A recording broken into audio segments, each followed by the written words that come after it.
On November the 3rd, 1886, dawn in Coldwater, Wyoming Territory, arrived without color. Only a flat iron light over prairie grass shaved down by frost and a wind that had traveled nearly 80 miles of open ground before it reached the first plank wall in town. At 6 o'clock, the thermometer nailed outside the rail office read 11 degrees above zero, and by 8 it had dropped to 6, a narrow fall that old teamsters noticed with quiet concern because the air moved in steady planes rather than gusts, as if the whole horizon were drawing breath. Coldwater held 312 souls between a single rail spur and a shallow creek called Willow Run, and that arithmetic, modest in summer, became severe in winter. One delayed freight car meant short flour allotments. One broken stove meant a family sleeping in coats. 1 week of bad wind meant a burial ground opened with picks instead of shovels. Wayne Harmon, 36 years old that autumn, lived a mile and a quarter outside the settlement line on land no rancher had wanted.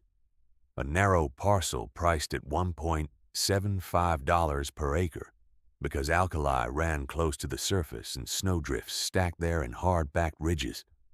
He stood neither tall nor broad, but he moved with the efficient economy of a man who had spent years lifting weight in bad weather and had no desire to lift it twice. Most mornings, long before breakfast smoke lifted from town chimneys, he rode the Willow Run banks on a bay gelding named Cedar and watched small signs that prosperous men called trifles. The angle of geese formations, the mud height on muskrat lodges, the repair line on beaver dams, the depth at which field mice tunneled in ditch shoulders. In Coldwater conversation, he occupied a narrow social space, useful when a roof needed bracing or a wagon wheel needed truing, faintly suspect when he spoke with confidence about weather 4 months ahead. His authority on winter had not come from books, almanacs, or preachers. It came from a whiteout near Fort Laramie when he was 11 years old, riding with his father and 2 freight mules on a clear morning that hardened into blindness by noon. Snow had erased trail, sky, and ground into one moving wall, and his father had taught survival in commands so plain that they lodged like iron in memory. Do not chase direction you cannot verify. Turn broadside loads into windbreak. Preserve dry tinder above all else, and count breaths as labor, not abundance. His father did not survive that storm. Exposure took him in the second night after he gave his coat lining and last dry kindling to his son. Wayne had reached a military supply camp, half conscious, wrapped in canvas by strangers, carrying 3 lessons that never left him. Weather killed by sequence, not drama. Pride consumed fuel faster than fire. Preparation done in ridicule still burned warm. 14 years after that winter, he filled ledger after ledger with daily entries, each page dated, each line marked for wind direction, animal movement, dawn and dusk temperature, snow density, and thaw duration. Pattern emerged slowly, then decisively, until he trusted disciplined observation more than communal confidence. Coldwater respected visible proof and distrusted buried labor. Households stacked cordwood in long public rows behind kitchens and barns. Split faces turned outward like a statement of thrift and competence. From Main Street in late October, those stacks looked like a town prepared for any season. Wayne saw another arithmetic. Exposed wood wicked moisture through repeated thaw and refreeze. Bark seams iced shut, and heavy rounds became dead weight that stole breath from already cold lungs. 3 winters in sequence had been mild enough to reward habit, and mild winters made poor teachers. In the spring of 1884, he began buying salvaged plank from a dismantled stock pen at $9 per wagon load, then hauled limestone chips from a cut bank south of town at $1.10 per load and slaked them in barrels for whitewash. He dug into the north shoulder of his parcel where drift lines naturally formed, cut a rectangle 12 feet wide by 20 feet long, and stepped the floor down in 2 levels so meltwater could collect in a narrow trench and drain by gravity to a gravel sump. He laid stone footings 16 inches above grade, set heavy sill beams over tarred felt, and raised walls with double planking separated by an air gap packed with straw and clay. The roof he kept low, then banked with earth to shed wind. Inside, he built slatted racks 12 inches off the floor, each course spaced a hand-width apart for circulation. Outside, he left almost no wood in sight. Silas Pemberton owned the general store, the largest false-front building in Coldwater, with 2 plate windows shipped from Omaha and a polished counter that reflected lamplight like varnished water. He was a prosperous man of 41 years, broad in the waist, careful with his cuffs, and practiced in the authority that came from extending credit when calves died or pay cars arrived late. Coal orders, lamp oil allotments, seed catalogs, and freight rumor all passed through his hands. Wayne had watched him hold a pencil over the store ledger and wait for numbers before he agreed to anything beyond ordinary stock. When he first saw Wayne hauling seasoned pine into an earth-sheltered shed instead of stacking it in open rows, he laughed in the doorway with 3 ranch hands and said, loudly enough for the flour line to hear, that Harmon's burrow looked fit for an animal that feared daylight. The name held because derision required less effort than understanding. By midsummer, children repeated it in the street, and by first frost wives mentioned it with a half-smile, while ordering coffee and lye soap. Wayne answered mockery with measured labor. He split cottonwood for quick ignition, pine for hotter draw, and kept the species separate in marked bins cut from kerosene crates. He tested moisture by weight in his hand and by sound at strike, refusing any round that rang dull. In September 1885, he added plank slats near roofline to improve cross-ventilation, then lime-washed interior walls twice, 1 week apart, to reduce mold and insect spread.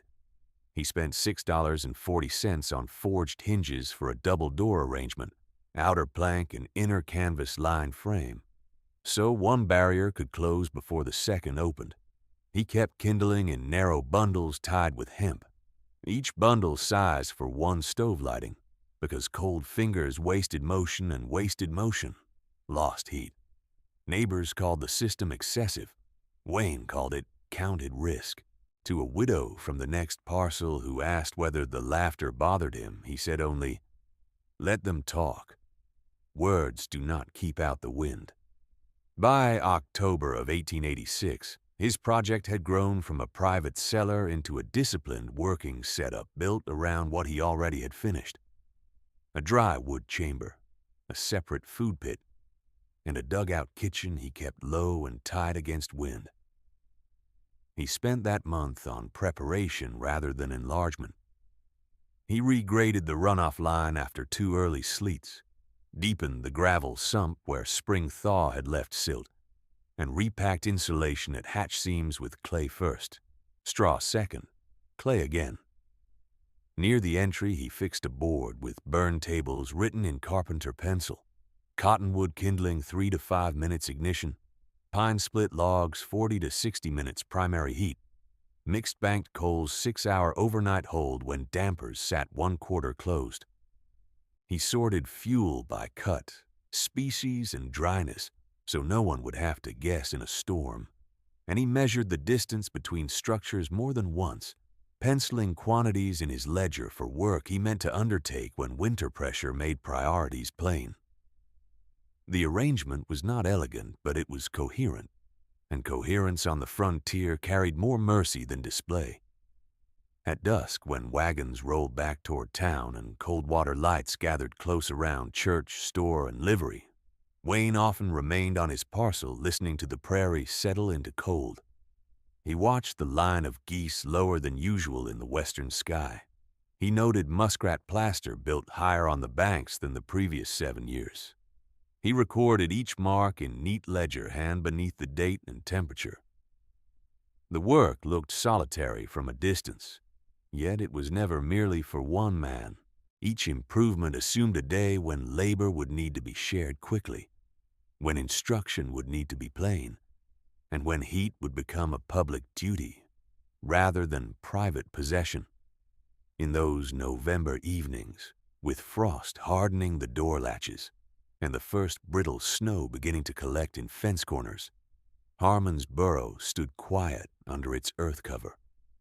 While most of Coldwater admired wood stacks shining pale in open air, proud and visible, waiting for a winter that had not yet shown its full hand.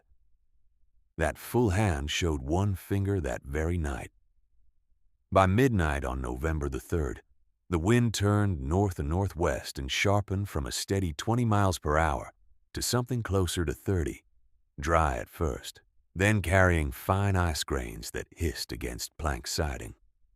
Like sand through a sieve, at 4 in the morning on November 4th, the rail office thermometer read 2 degrees above zero, and at dawn it stood at -1, a drop swift enough that pump handles seized in 2 yards along Cotton Street. In town, men stepped out to test their woodpiles with boot heels and came back indoors satisfied by the sight of high stacks silvered in moonlight. Outside town limits, Wayne Harmon lit a lantern in the earth-sheltered shed, checked the draft at the inner door with wetted fingers, and wrote in his ledger that the first hard descent had come 20 days earlier than the previous mean. In Coldwater, dates mattered because dates became distance, and distance became whether freight could still reach a siding before the prairie closed. He worked from habit and from grief, tempered into method. The ledger open before him that morning was calfskin bound, 12 inches by 8, and the entries ran in narrow columns with no ornament. Date, dawn temperature, dusk temperature, wind, cloud height, animal movement, fuel response. Under November 4th, he marked geese already departing in long, low files by late October, earlier than most years by then. He marked muskrat plaster rising another 2 inches over October repairs. He marked that cedar, his bay gelding, had refused the north gate until Wayne walked ahead first. Those small refusals were part of the record. Years earlier, after the whiteout near Fort Laramie, he had found that memory could flatter or excuse, but ink did neither. The camp quartermaster who gave him first work at 14 had said that a man who survived weather once might believe himself chosen, while a man who recorded weather daily might actually survive it again. Wayne had chosen the second path and held to it for 14 winters without fail, even when mild seasons made diligence appear theatrical. Near sunrise, he walked the perimeter of his parcel with a measuring pole and an iron spade, not because the existing shed was weak, but because his figures had begun to show a non-trivial risk that one structure would not carry the burden if deliveries faltered. He paced from shed door to dugout kitchen, marked a straight line 19 feet and 6 inches, then shifted that line to follow slight ground rise where meltwater would run away instead of toward the cut. He drove stakes every 3 feet, tied twine, and scratched notes on a pine board. Trench width 30 inches, target depth 42 inches, clay seal both walls, straw mat at shoulder, plank cover in removable sections. The work had the logic of a bridge, though it sat below ground.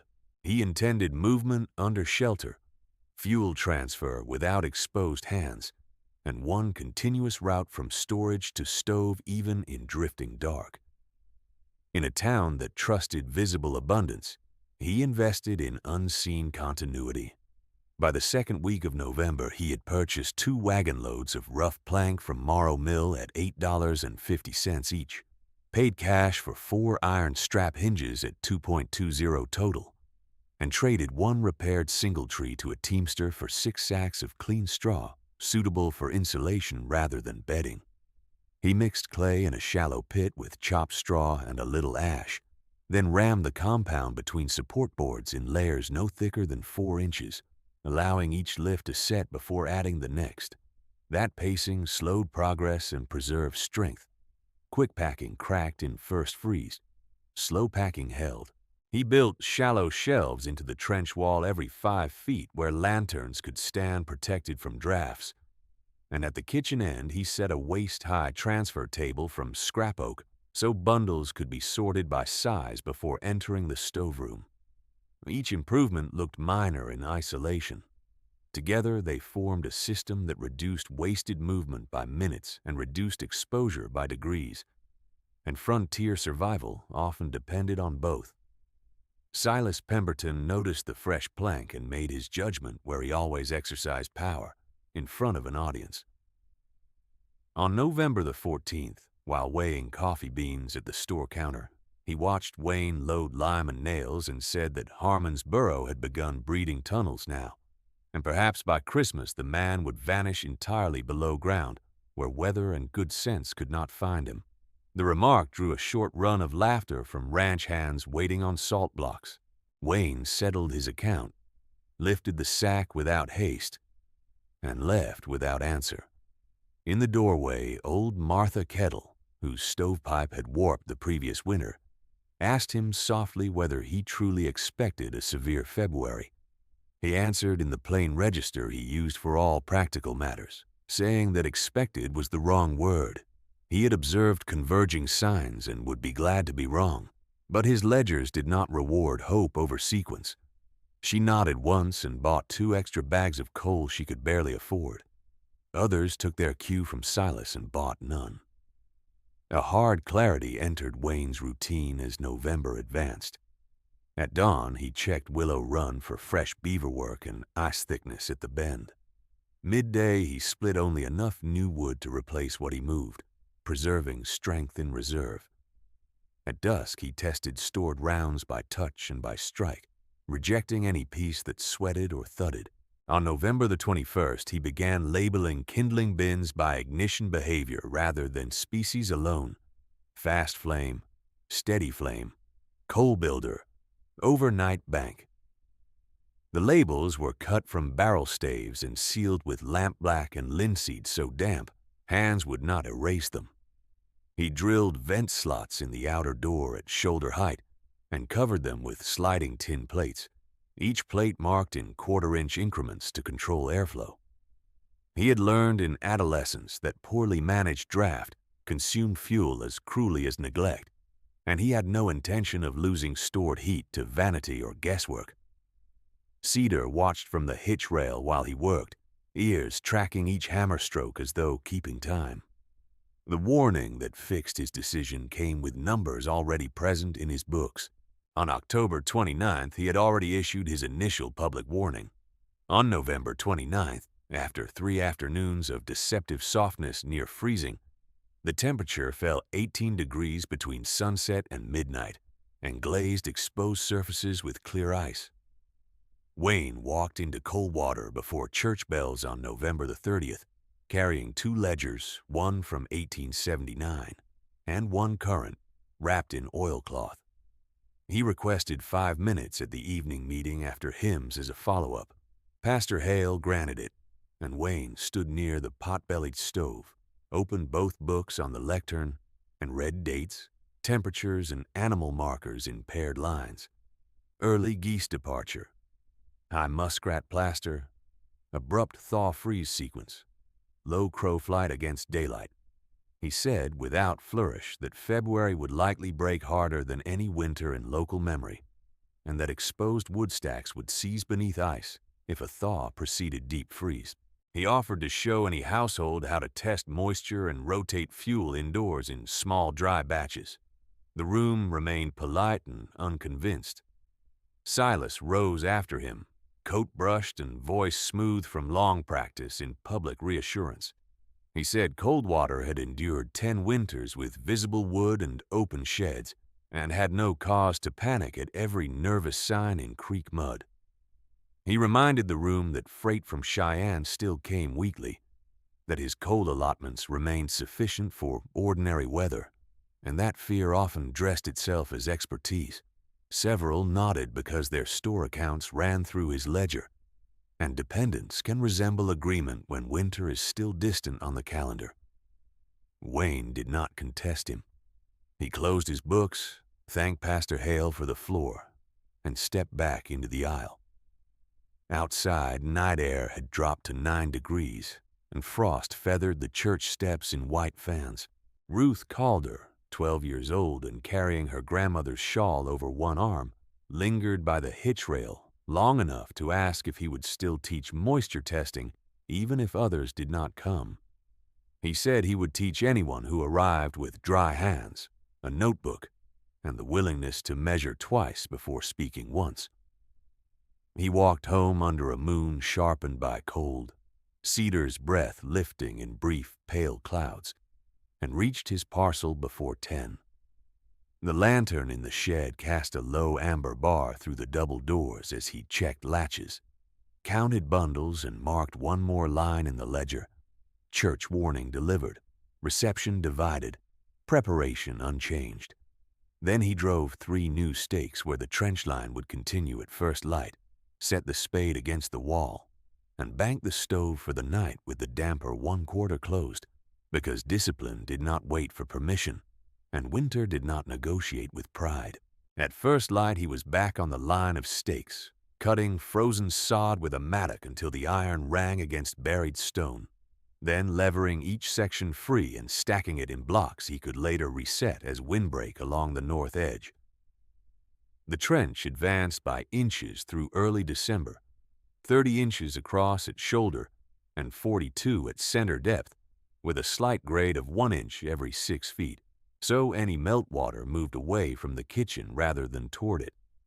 He worked in cycles measured by heat loss instead of daylight, 20 minutes of digging, 10 of hauling spoil, 5 near the stove with gloves off, so his fingers could recover full grip.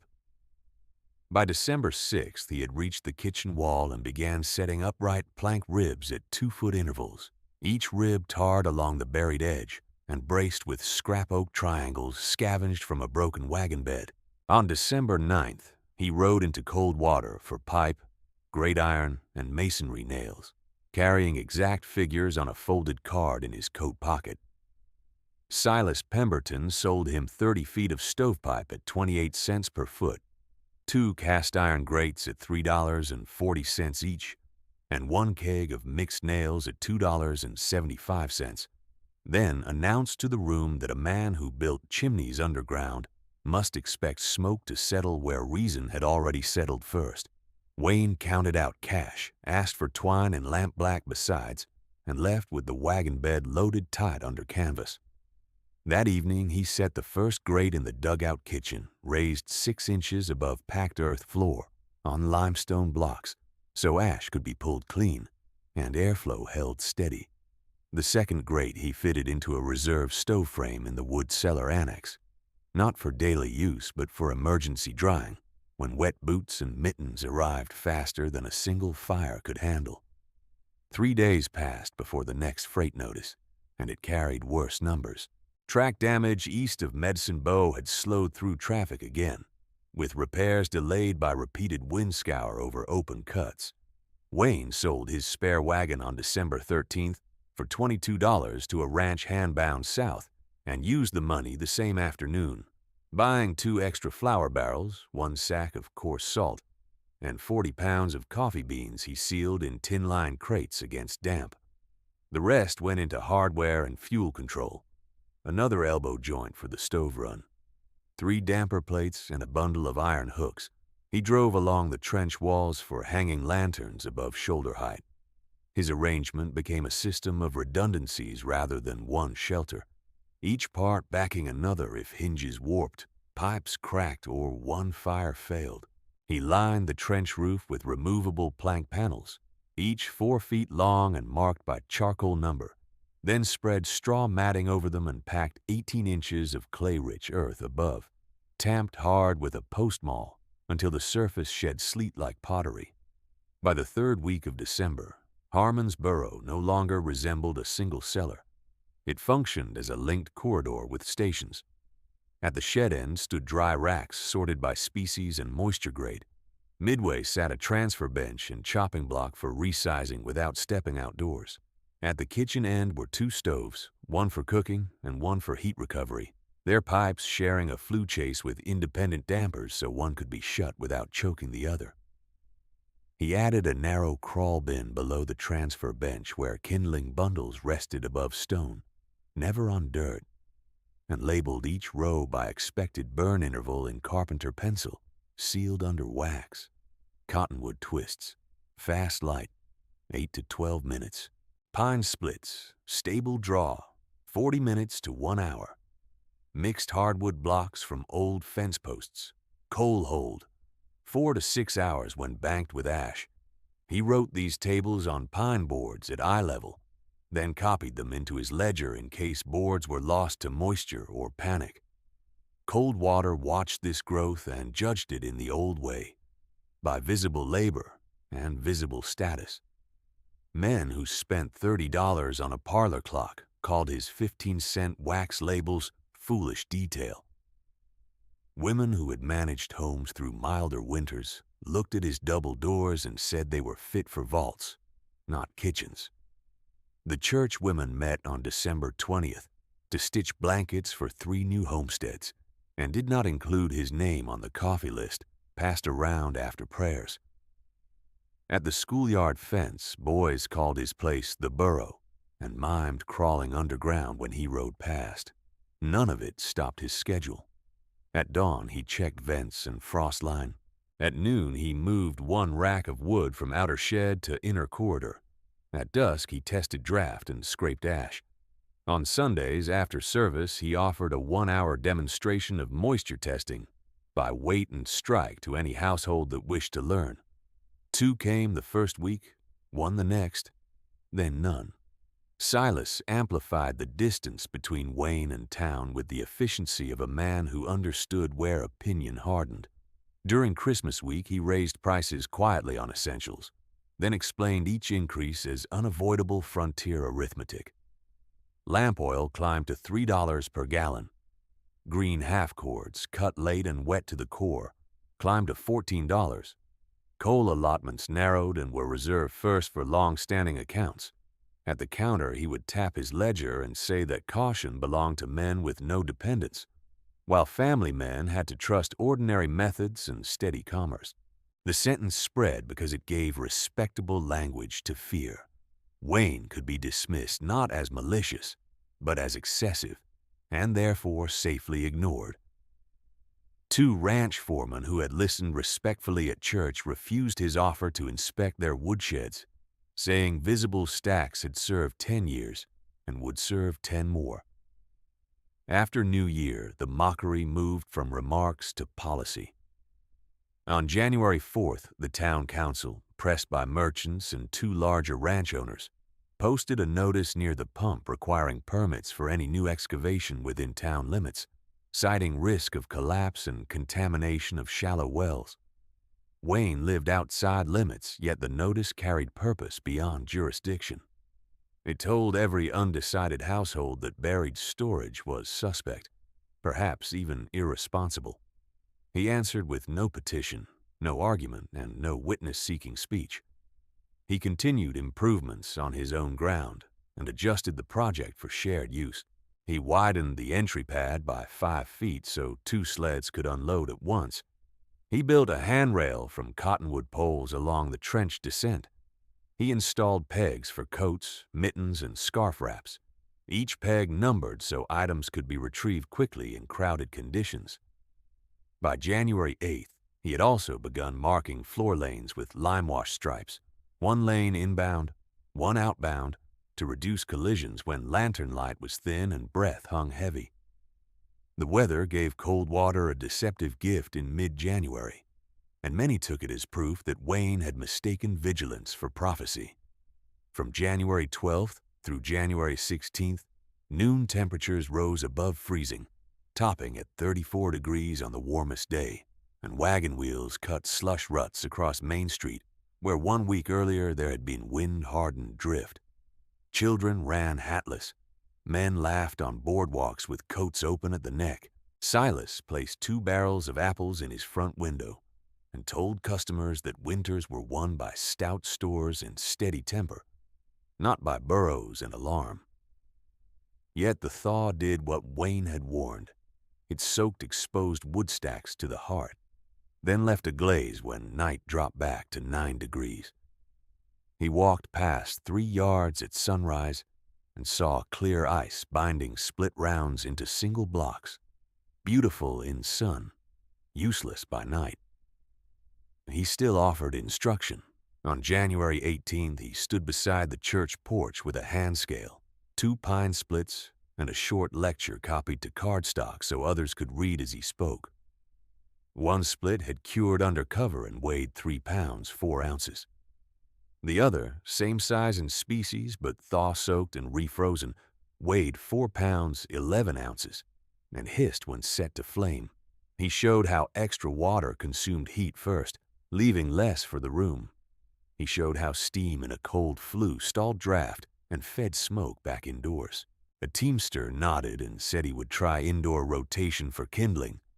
2 women asked whether cellar shelves must be stone or could be plank over brick. Those who had already decided against him crossed the street and did not stop. By January 20th, even practical demonstrations had become social markers, and attending one could cost a household standing with those who controlled credit. The warning signs multiplied in the fields whether town wanted them or not. Geese vanished from Willow Run 3 weeks ahead of their usual migration line. Crows flew low and fast against daylight, hugging lee sides of buildings instead of crossing open sky.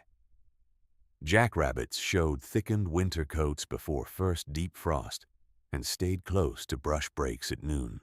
Pronghorn gathered in tight south-moving bands, narrower than grazing movement, more like flight. Along the creek, beaver repairs rose high and dense, mud plaster reaching a line Wayne measured at 6 inches above any mark in his prior ledger years. Muskrat lodges grew blunt-sided, not decorative, with entry points buried deeper than ordinary. Even cattle on the Calder spread bunched against north embankments before noon, choosing shelter while sun was still high. Wayne wrote each sign with date and hour, then mapped overlap against past severe winters. The convergence was not complete, but it was tightening.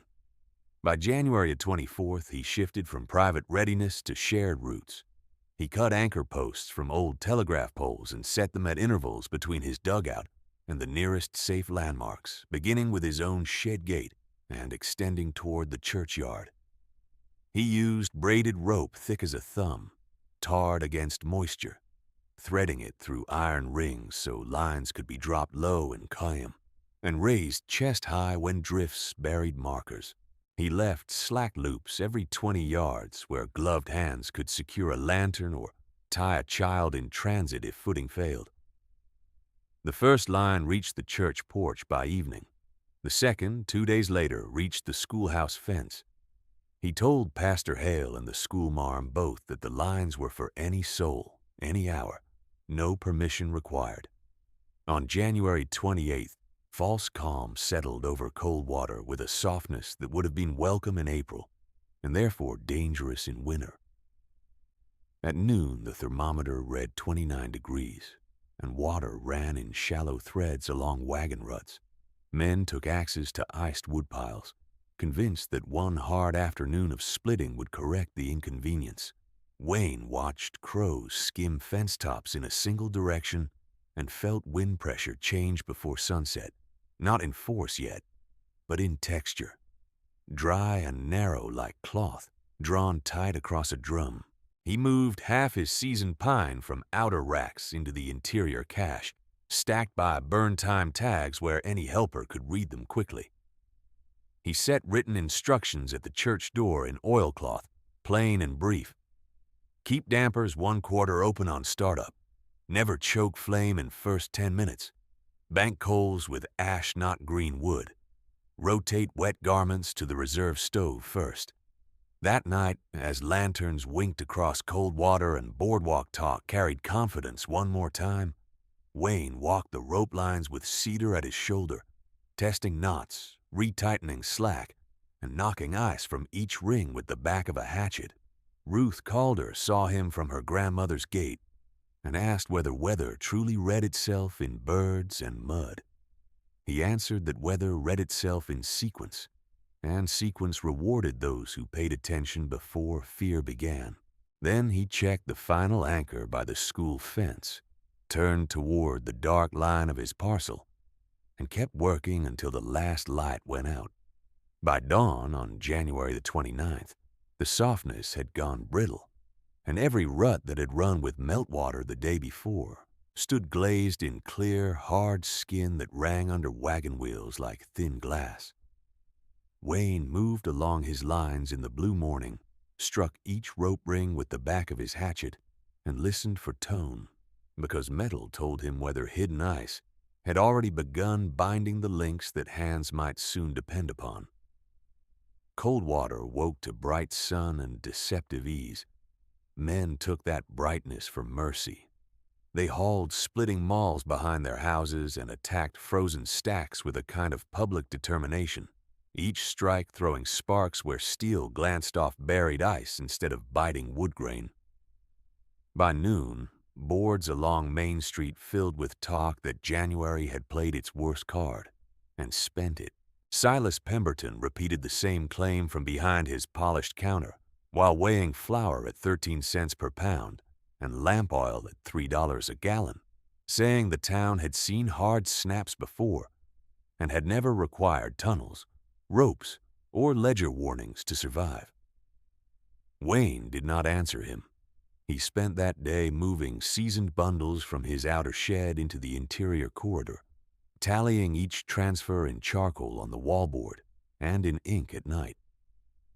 At the church porch, he replaced one weathered instruction sheet with another written larger, each line stripped to action. Start hot and fast, then reduce draft. Do not feed wet rounds to a cold flue. Share ember beds between stoves before flame dies.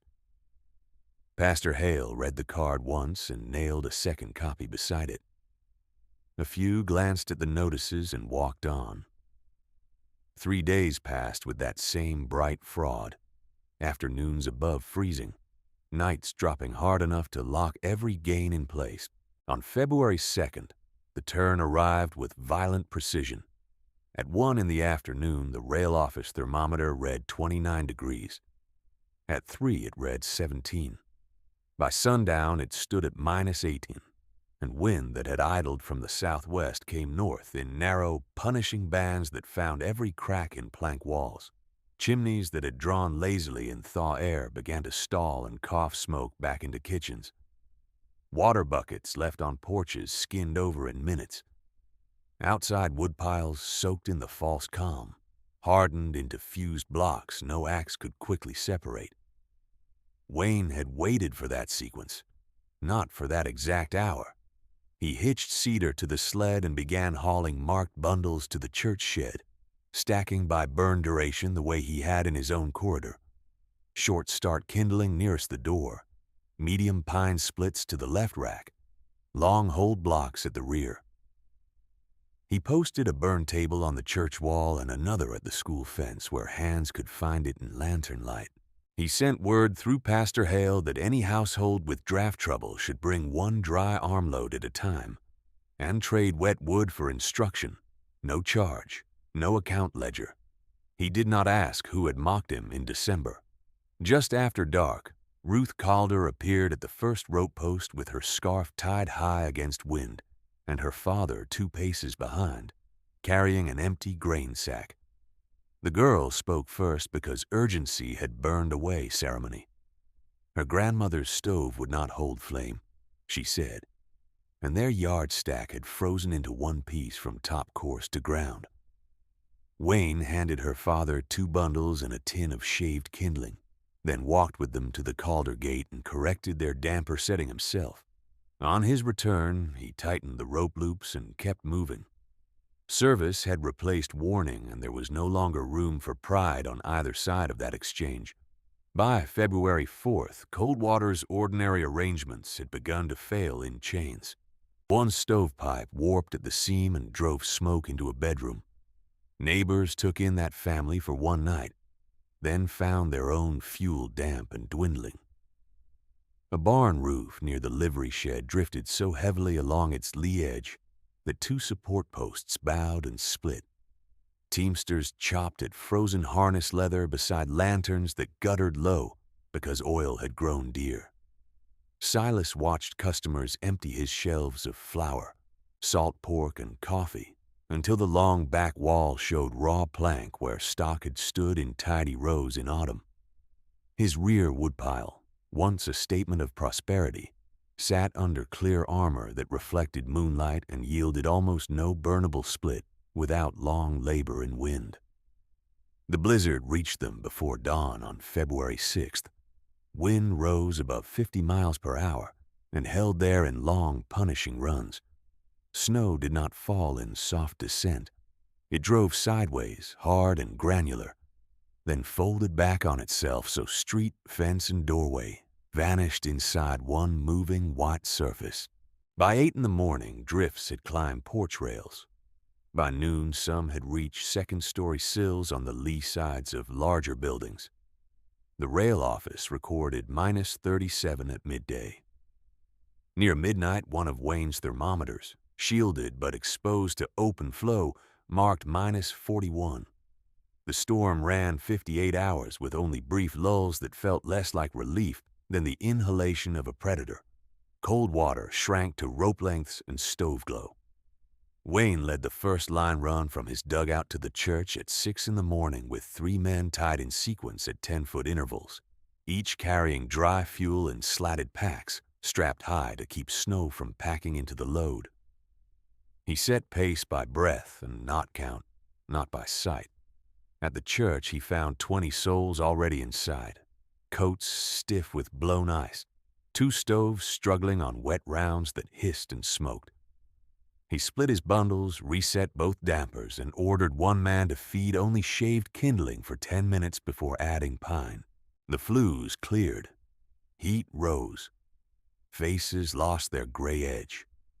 He made 6 runs in all before the storm broke.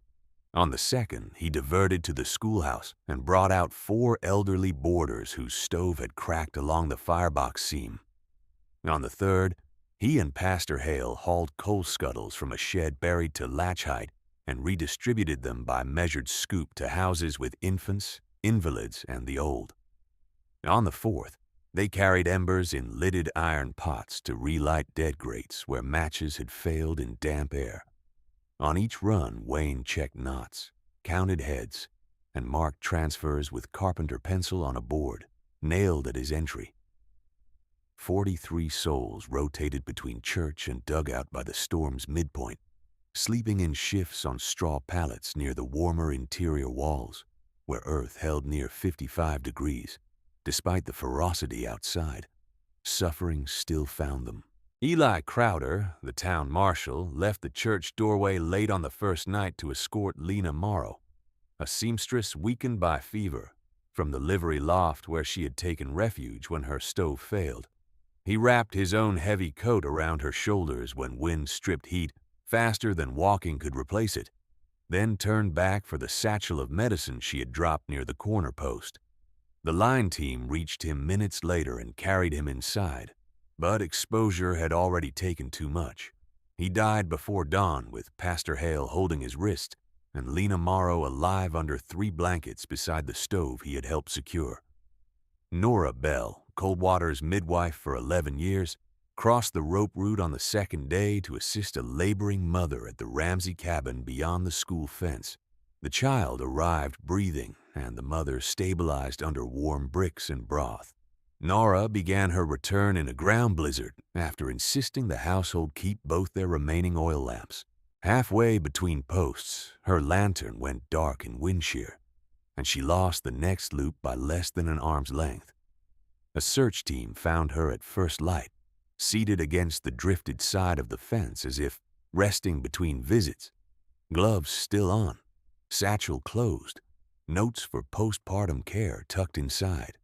The third death came at the edge of town where Owen Pike, a 21-year-old blacksmith apprentice, had stayed behind at a supply lean-to to guard tools and feed the stove for incoming teams that never arrived. The stove body split under repeated overfiring with wet fuel. then failed altogether. Pike tried to hold the shelter with blankets nailed over seams, waiting for a lull that did not come. When Wayne's fifth run reached the lean-to, they found the door pinned by drift and Owen beyond it, still seated with his logbook on his knees and a list of borrowed tools written in careful script for return.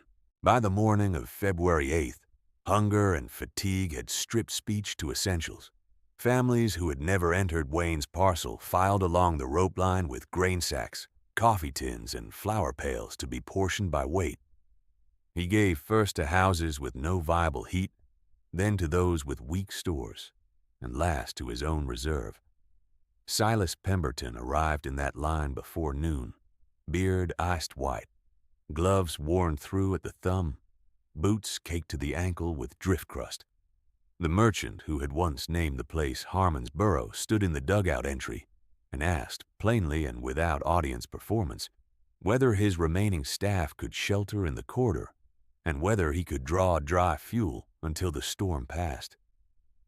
Wayne pointed him to the inward lane, handed him 2 pine bundles and 1 long-hold block, and told him to place his men at the transfer bench for instructions on burn order.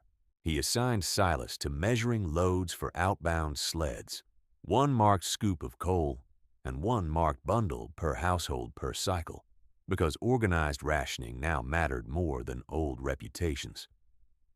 Silas accepted the task and performed it in silence while snow beat against the earth-banked roof and the store shelves he once ruled stood nearly bare behind a locked door. When the wind finally slackened near noon on February 9th and the white wall thinned enough to reveal fence tops again, Coldwater stepped into a changed arithmetic. Not who had spoken loudest in autumn, but who had kept heat dry, routes clear, and labor disciplined when winter closed its hand. By mid-afternoon on February 9th, the light returned in shards between racing clouds, and Wayne turned the rope line work from survival to recovery without changing his cadence, because hungry souls and exhausted souls made different mistakes but required the same discipline. He posted a slate at the dugout entrance and wrote assignments by hour: ash removal, flue clearing, water hauling, fuel rationing, bedding rotation, child watch. Those who could not lift carried messages. Those who could not walk sorted kindling by dryness with bare fingers near the reserve stove. He opened his flour barrels, measured portions at 1 pound per adult and ½ pound per child, and set Pastor Hale to recording names so fairness did not depend on memory strained by cold. The contrast between preparation and display lay plain in every yard. Ornate cast-iron parlors purchased for $30 stood cold because their owners had fed them wet rounds until seams failed. Tall exterior stacks, admired all autumn, had become fused monuments that consumed hours to free 1 usable split. Wayne's modest interior racks, built from salvaged plank and waxed labels, still held ordered heat by the bundle.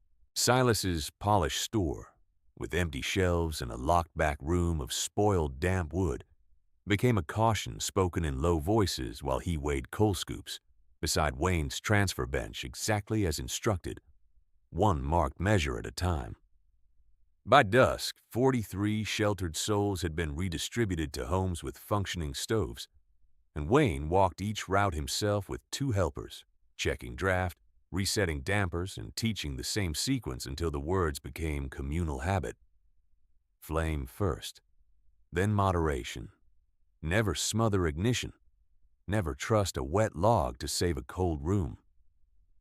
He left written cards where hands would reach in darkness, near latch height, not eye level, because fear looked downward. At the Calder house, Ruth repeated each step back to him, and then showed her father how to weigh a split in his palm before striking it. At the Morrow place, Lana sat wrapped in quilts and insisted on copying burn tables for 3 neighbors whose ink had frozen. Service turned outward by necessity. Knowledge began moving without him. 3 days later, when roads opened enough for sled runners, Coldwater buried Eli Crowder, Nora Bell, and Thomas Reed on the wind-cut hill east of town, the ground still so hard that men rotated on the picks every 6 minutes to keep handles from slipping from numb hands. Eli's mother placed his marshal badge in the coffin lid and said only that he had died in the exact manner he had lived, turning back for another soul. The Ramsey family carried Nora's satchel to the graveside and left her postpartum notes wrapped in oilcloth with the church records, preserving the final pages as working instruction rather than relic. Tomas Reed's family laid his gloves across the pine box before burial, then folded them into his coat with both hands, as if finishing a task he had refused to leave undone. After the burials, reckoning did not arrive as one speech. It arrived as labor. On February 14th, the Kettle brothers appeared at Wayne's parcel before sunrise with a team and augers, asking no favor, only where to sink new post holes for an enclosed shed. On February 16th, 3 women from church who had once crossed the street during his demonstrations came carrying coffee and lime wash brushes, and they spent the day coating new interior walls at the school fuel room, while Wayne explained mold control, airflow spacing, and why a rack should stand 12 inches above floor, never less. On February 18th, 2 ranch foremen who had rejected his warning in January brought their own ledgers and asked him to mark moisture tests by weight for cottonwood, pine, and fence post hardwood separately. He did not mention their refusal. He marked the figures and had them repeat the method until they could teach it forward. Silas came last, exactly as pride required, and Winter corrected. He arrived on February 21st, hat in both hands, coat brushed but cuffs frayed, and stood just inside the dugout lane where he once laughed with customers about Harmon's burrow. No audience followed him. Wayne was trimming wick lengths at the bench and did not pause the work. Silas waited until the lamp tray was set down, and then spoke in a voice stripped of storefront polish. I called your work fear and sold confidence by the pound. I raised prices on wet wood and oil when roots failed, and I told this town that visible stacks meant safety because I preferred what could be counted in my ledger to what could not be displayed in daylight. Men trusted me and repeated me. Some delayed preparation because of that trust. I cannot take back those words. I can account for them. If forgiveness has a price, name it. Wayne wiped lamp black from his fingers with a rag, looked once toward the racks where marked bundles still stood in ordered rows, and answered with the same plain force he used for weather entries. Forgiveness is less urgent than competence. 3 graves are on that hill, and no phrase will warm them. I did not build this place to be proven right. I built it so cold, arithmetic would not decide who stayed alive. If you want to repay harm, then help establish a communal dry reserve of 12 cords by October 1st. Keep prices at fair margin in scarcity.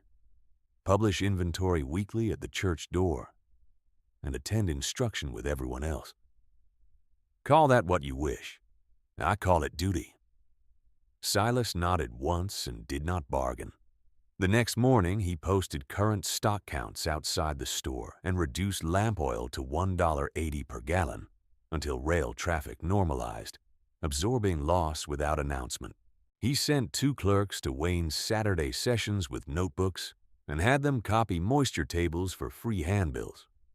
When a ranch owner offered him extra coin for private coal allotment in March, he refused in public and cited the new ration rules by weight.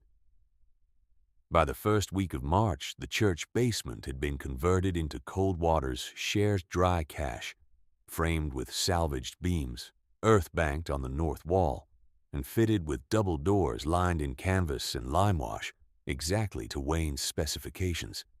Families contributed by quota based on household size, and each contribution was inspected for dryness before stacking. Wayne charged nothing for instruction, but he demanded attendance and honest labor. Anyone who missed 2 sessions without cause lost priority at distribution until makeup work was completed. Even those who disliked him accepted the rule because they had seen the alternative in wind and dark. On March 19th, with temperatures finally holding above freezing in afternoon, Pastor Hale convened a town meeting not for confession theater but for policy adoption. Souls stood shoulder to shoulder in coats still shiny at the elbows from hard use. Silas spoke first and repeated his February admission in fuller terms, naming Harmonsboro aloud without derision and stating that he had mistaken spectacle for readiness. Martha Kettle followed, admitting she had laughed at buried wood until her own stove failed and Wayne relit it. One foreman repeated his January line, visible stacks served 10 years, and then said 10 years had taught him complacency, not prudence. The room listened without applause. Wayne spoke last, not from the lectern but from beside the stove where heat made breath less visible. His words carried no softness and no cruelty. Cold does not care for status, and wind does not pause for argument. We lost Eli, Nora, and Thomas because sequence outran preparation in too many houses at once. If you seek absolution, seek it in work that outlives this week. Build enclosed storage. Rotate fuel indoors. Keep routes marked and tools shared. Teach children measurement, not bravado. If next winter proves mild, keep doing it. If next winter proves severe, you will not need speeches. You will need dry wood, clear lines, and steady hands. No one asked for a simpler answer. By autumn of 1887, every household in Coldwater had enclosed at least part of its fuel supply, and 27 had built full earth bank sheds with raised racks and airflow slots copied from Wayne's original plans. The church reserve held 12 cords inspected and tagged by burn class. The school kept a smaller emergency cache for families in transit. Silas maintained a public inventory board year-round and never again sold wet wood as seasoned stock. Children still said Harmonsboro, but now they used it as praise for anything built with foresight rather than display. A tight granary door, a well-drained root cellar, a properly vented bunkhouse stove. Years passed.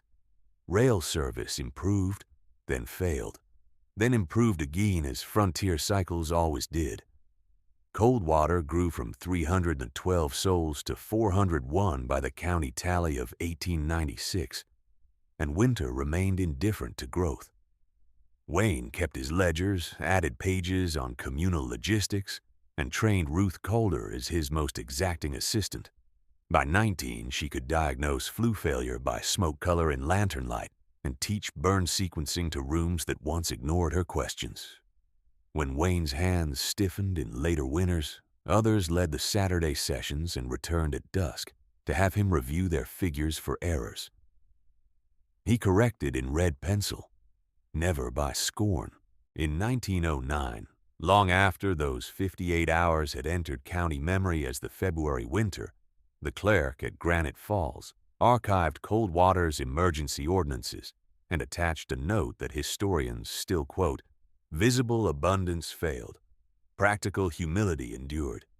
Wayne Harmon's name appears in that record not beside office title or elected rank, but beside procedures, measurements, and shared obligations that turned private caution into public safety.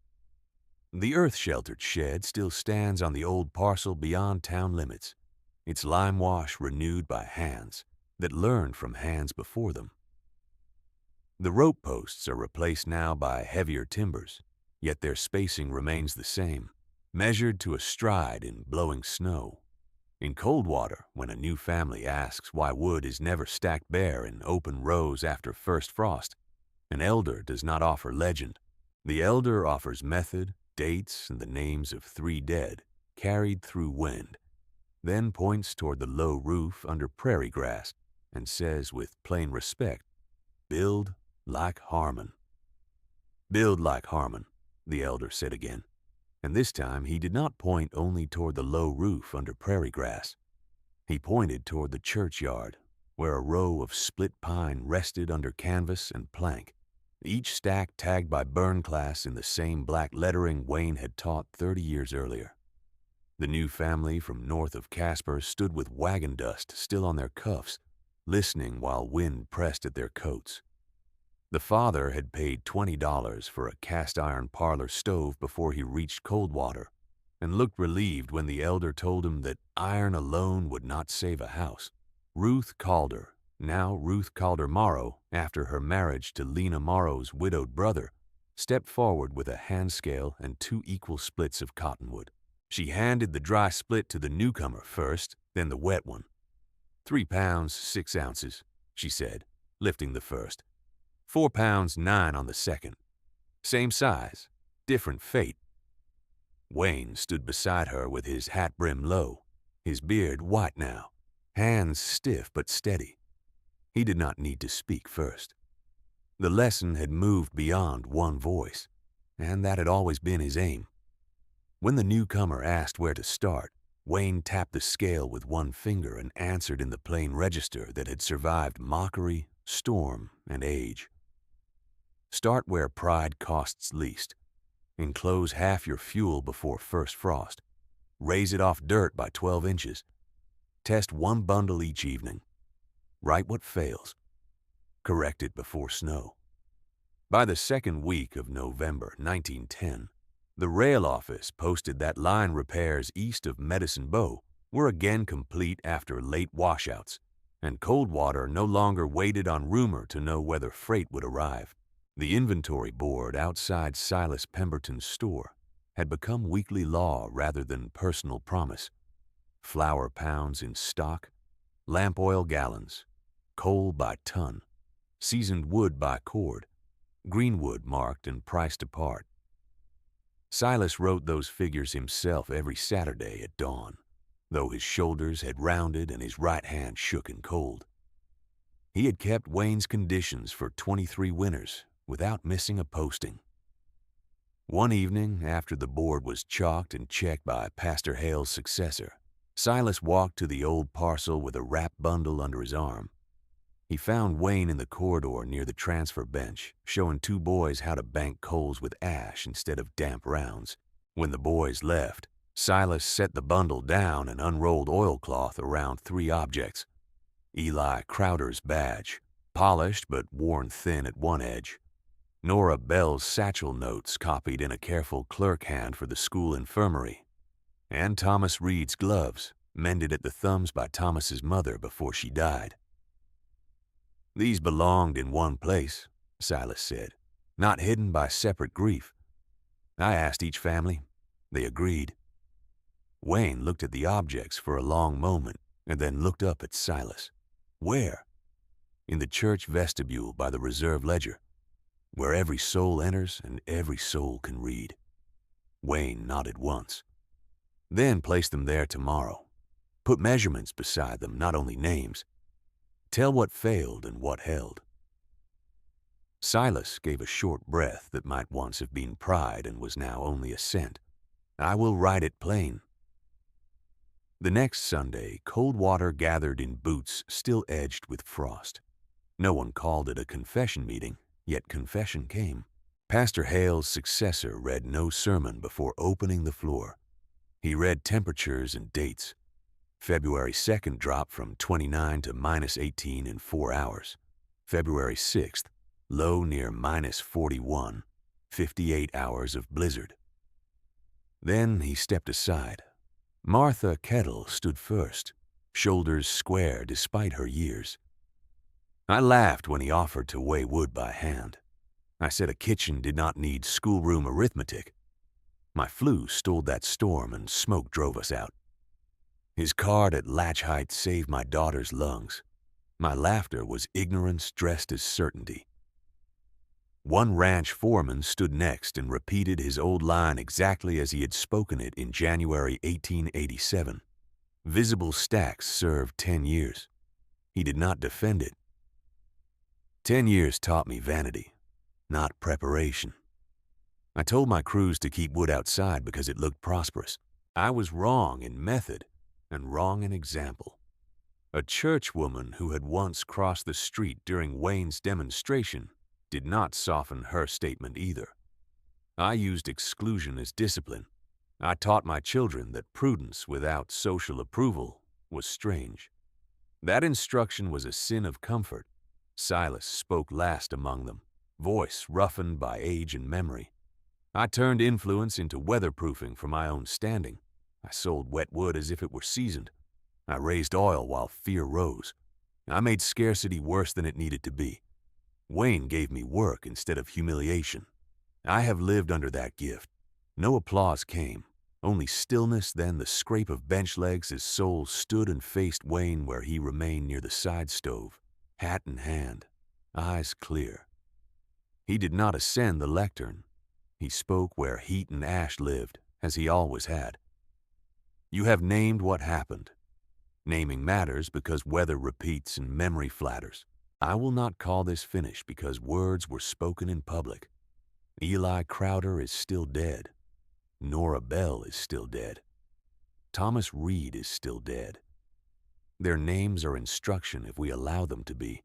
You ask what answer I give to what was said and done. My answer remains what it was in 1887. Forgiveness is not a receipt to close an account. Competence is the account. Keep the reserve dry at 12 cords minimum by October 1st. Post inventory every week whether freight is strong or weak.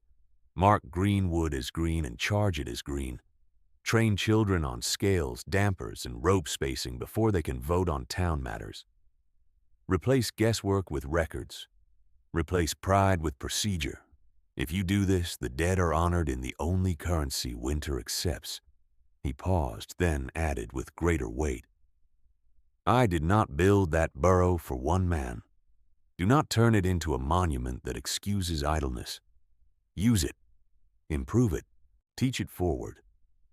By January 1912, the county seat at Granite Falls sent 2 clerks and 1 surveyor to copy Coldwater's winter ordinances line by line.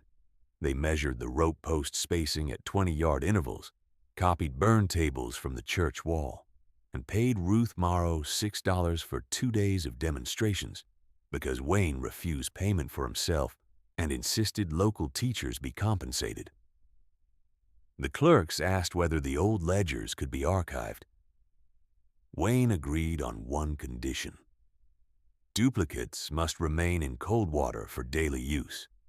The originals were copied by hand in triplicate that spring, 1 set for county records, 1 for church reserve, 1 for the schoolhouse.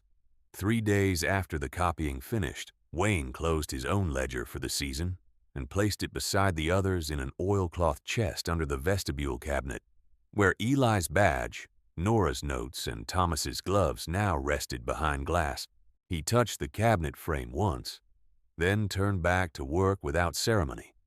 He died in March 1918 after a short fever, 78 hours from first cough to last breath, in the same earth-banked structure he had built when most of Coldwater mocked buried labor. He was not alone. Ruth held his pulse at the wrist. Pastor Hale's successor read temperatures from the old February pages by request, and Silas, older and bent, stood in the doorway with his hat against his chest until the room fell quiet. At burial, no one used grand language. Ruth read measurements, dates, and procedures as if delivering scripture carved in pine and limewash. Silas placed a new brass scale on the coffin lid before it was lowered, saying only, "For the next lesson." The structure still stands beyond the old town limits. Its roof remains low under grass. The racks are renewed in cedar now, but they stay 12 inches above floor. The church reserve is checked each Saturday at dawn. Children in Coldwater learn to read thermometers, weigh splits, and tie rope loops before they are trusted with horses on winter roads. In the vestibule cabinet, 3 names and 3 objects sit beside a board that lists what failed, what held, and what must be done before first frost every year. When newcomers ask why no woodpile in Coldwater is left bare after October, an elder does not offer myth. The elder opens the cabinet, points to badge, satchel, gloves, then to the copied ledgers, and says with plain authority, "Build like Harmon, and keep the fire for other souls first."